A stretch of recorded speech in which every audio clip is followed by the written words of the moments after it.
भागवत महापुराण पंचम स्कंद 8वां अध्याय। भरत जी का मृग के मुंह में फंसकर मृग योनि में जन्म लेना।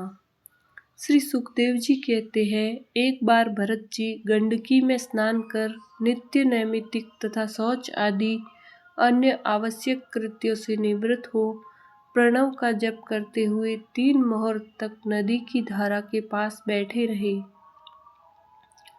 राजन, इसी समय एक हरिणी प्यास से व्याकुल हो जल पीने के लिए अकेली ही उस नदी के तीर पर आई। अभी वह जल पी ही रही थी कि पास ही गरजते हुए सिंह की लोक भयंकर दहाड़ सुनाई पड़ी। हरिण जाति तो स्वभाव से ही डरपोक होती हैं। वह पहले ही चौकन्नी होकर इधर उधर देखती जाती थी। अब ज्यों ही उसके कान में वह भीषण शब्द पड़ा कि सिंह के डर के मारे उसका कलेजा धड़कने लगा और नेत्र कातर हो गए। प्यास अभी बुझी न थी, किंतु अब तो प्राणों पर आ बनी थी। इसलिए उसने भयवश एकाएकी नदी पार करने के लिए छलांग मारी। उसके पेट में गर्भ था, अतः उछलते समय अत्यंत भय के कारण उसका गर्भ अपने स्थान से हटकर योनि द्वार से निकलकर नदी के प्रवाह में गिर गया। वह कृष्ण मृग पत्नी अकस्मात गर्भ के गिर जाने, लंबी छलांग मारने तथा सिंह से डरी होने के कारण बहुत पीड़ित हो गई थी। अब अपने झुंड से भी उसका बिछोह हो गया, इसलिए वह किसी गुफा में जा पड़ी और वहीं मर गई। राजऋषि भरत ने देखा कि बेचारा हरिणी का बच्चा अपने बंधुओं से बिछुड़कर नदी की प्रवाह में बह रहा है। इससे उन्हें उस पर बड़ी दया आई और वे आत्मीय के समान उस मातृहीन बच्चे को अपने आश्रम पर ले आए। उस मृग छौने के प्रति भरत जी की ममता उत्तरोत्तर बढ़ती ही गई। वे नित्य उसके खाने पीने का प्रबंध करने, व्याघ्र आदि से बचाने, लाड लडाने और पुचकारने आदि की चिंता में ही डूबी रहने लगी। कुछ ही दिनों में उनके यम नियम और भगवत पूजा आदि आवश्यक कृत्य एक एक करके छूटने लगे और अंत में सभी छूट गए।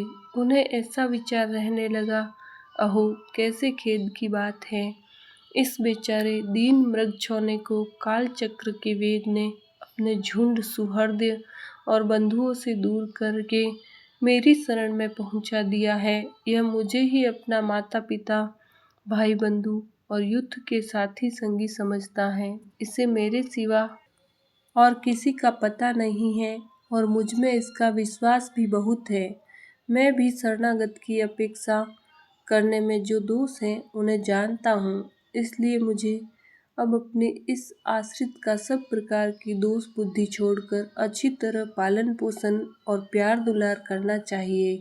निश्चय ही शांत स्वभाव और दीनों की रक्षा करने वाले परोपकारी सज्जन ऐसे शरणागत की रक्षा के लिए अपने बड़े से बड़े स्वार्थ की परवाह नहीं करते। इस प्रकार उस हरिण के बच्चे में आसक्ति बढ़ जाने से बैठते, सोते, टहलते, ठहरते और भोजन करते समय भी उनका चित्त उसके स्नेह पास में बंधा रहता था। जब उन्हें कुश, पुष्प, समिधा, पत्र और फल मूल आदि लाने होते तो भेड़ियों और कुत्तों के भय से उसे वे साथ लेकर ही वन में जाते। मार्ग में जहाँ तहाँ कोमल घास आदि को देखकर मुग्ध भाव से वह हरिण शावक अटक जाता तो वे अत्यंत प्रेमपूर्ण हृदय से दयावश उसे अपने कंधे पर चढ़ा लेते। इसी प्रकार कभी गोद में लेकर और कभी छाती से लगाकर उसका दुलार करने में भी उन्हें बड़ा सुख मिलता। नित्य नैमित्तिक कर्म को करते समय भी राजराजेश्वर भरत बीच बीच में उठ उठकर उस मृग बालक को देखते और जब उस पर उनकी दृष्टि पड़ती तभी उनके चित्त को शांति मिलती। उस समय उसके लिए मंगल कामना करते हुए वे कहने लगते, बेटा तेरा सर्वत्र कल्याण हो।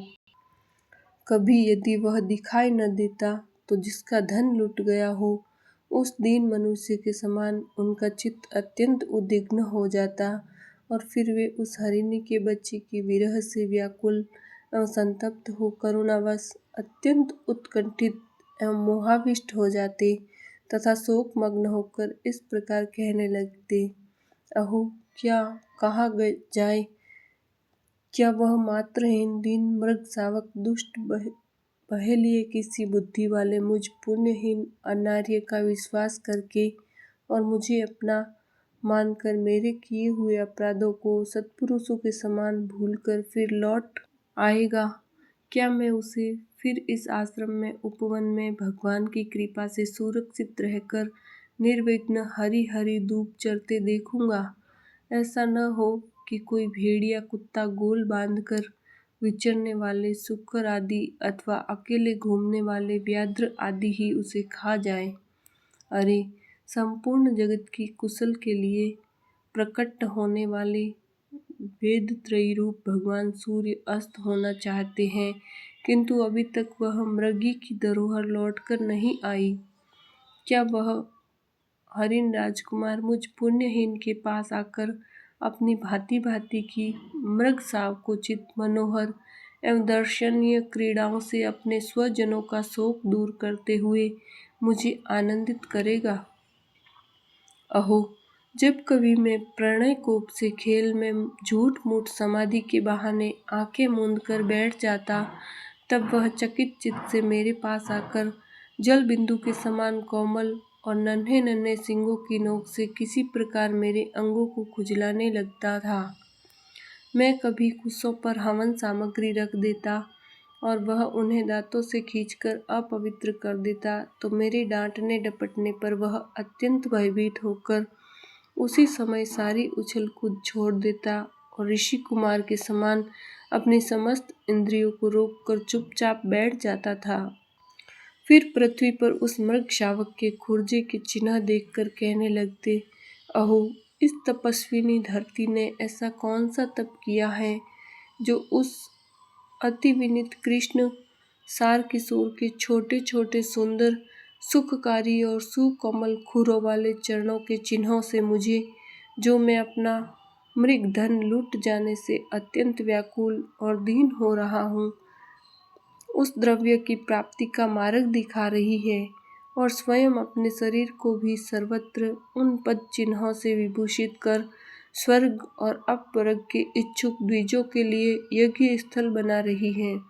चंद्रमा में मृग का सा श्याम चिन्ह देख उसे अपना ही मृग मानकर कहने लगते, अहो जिसकी माता सिंह के भय से मर गई थी, आज वही मृग शिशु अपने आश्रम से बिछुड़ गया है, अतः उसे अनाथ देखकर क्या ये दीन वत्सल भगवान नक्षत्रनाथ दयावश उसकी रक्षा कर रहे हैं? फिर उसकी शीतल किरणों से आह्लादित होकर कहने लगते, अथवा अपने पुत्रों के वियोग रूप दावानल की विषम ज्वाला से हृदय कमल दग्ध हो जाने के कारण मैंने एक मृग बालक का सहारा लिया था, अब उसके चले जाने से फिर मेरा हृदय जलने लगा है, इसलिए ये अपनी शीतल शांत स्नेहपूर्ण और वदन सलिल रूपा अमृतमय किरणों से मुझे शांत कर रहे हैं। राजन, इस प्रकार जिनका पूरा होना सर्वथा असंभव था, उन विविध मनोरथों से भरत का चित्त व्याकुल रहने लगा। अपने मृग शावक के रूप में प्रतीत होने वाले प्रारब्ध कर्म के कारण तपस्वी भरत जी भगवत दाराधन रूप कर्म एवं योगानुष्ठान से च्युत हो गए, नहीं तो जिन्होंने मोक्ष मार्ग में साक्षात विघ्न रूप समझकर अपने ही हृदय से उत्पन्न दुस्त्यज पुत्र आदि को भी त्याग दिया था, उन्हीं की अन्य जातीय हरिण शिशु में ऐसी आसक्ति कैसे हो सकती थी? इस प्रकार राजऋषि भरत विघ्नों के वशीभूत होकर योग साधन से भ्रष्ट हो गए और उस मृग छौने के पालन पोषण और लाड प्यार में ही लगे रहकर आत्मस्वरूप को भूल गए। इसी समय जिसका टलना अत्यंत कठिन है, वह प्रबल वेगशाली कराल काल चूहे के बिल में जैसे सर्प घुस आए, उसी प्रकार उनके सिर पर चढ़ गया। उस समय भी वह हरिण शावक उनके पास बैठा पुत्र के समान शोकातुर हो रहा था। वे उसे इस स्थिति में देख रहे थे और उनका चित्त उसी में लग रहा था। इस प्रकार की आसक्ति ही मृग के साथ उनका शरीर भी छूट गया। तदंतर उन्हें अंतकाल की भावना के अनुसार अन्य साधारण पुरुषों के समान मृग शरीर ही मिला, किंतु उनकी साधना पूरी थी, इससे उनकी पूर्व जन्म की स्मृति नष्ट नहीं हुई। उस योनि में भी पूर्व जन्म की भगवत आराधना के प्रभाव से अपने मृग रूप होने के कारण जानकर वे अत्यंत पश्चाताप करते हुए कहने लगे, अहो, बड़े खेद की बात है, मैं संयमशील महानुभावों के मार्ग से पतित हो गया। मैंने तो धैर्य पूर्वक सब प्रकार की आसक्ति छोड़कर एकांत और पवित्र मन का आश्रय लिया था। वहाँ रहकर जिस चित्त को मैंने सर्वभूतात्मा श्री वासुदेव में निरंतर उन्हीं के गुणों का श्रवण मनन और संकीर्तन करके तथा प्रत्येक पल को उन्हीं की आराधना और स्मरण आदि से सफल करके स्थिर भाव से पूर्णतया लगा दिया था, मुझ अज्ञानी का वही मन अकस्मात एक नन्हे से हरिण शिशु के पीछे अपने लक्ष्य से च्युत हो गया। इस प्रकार मृग बने हुए राजऋषि भरत के हृदय में जो वैराग्य भावना जागृत हुई, उसे छिपाए देख रखकर उन्होंने अपनी माता मृगी को त्याग दिया और अपनी जन्मभूमि कालंजर पर्वत से वे फिर शांत स्वभाव मुनियों के प्रिय उसी सालग्राम तीर्थ में, जो भगवान का क्षेत्र है, पुलस्त्य और पुलह ऋषि के आश्रम पर चले आए। वहाँ रहकर भी वे काल की भी प्रतीक्षा करने लगे। आसक्ति से उन्हें बड़ा भय लगने लगा। बस अकेले रहकर वे सूखे पत्ते, घास और झाड़ियों द्वारा निर्वाह करते मृग योनि की प्राप्ति कराने वाले प्रारब्ध के क्षय की बाट देखते रहे। अंत में उन्होंने अपने शरीर का आधा भाग गंडकी के जल में डुबाए रखकर उस मृग शरीर को छोड़ दिया। बोले श्री कृष्ण चंद्र भगवान की जय।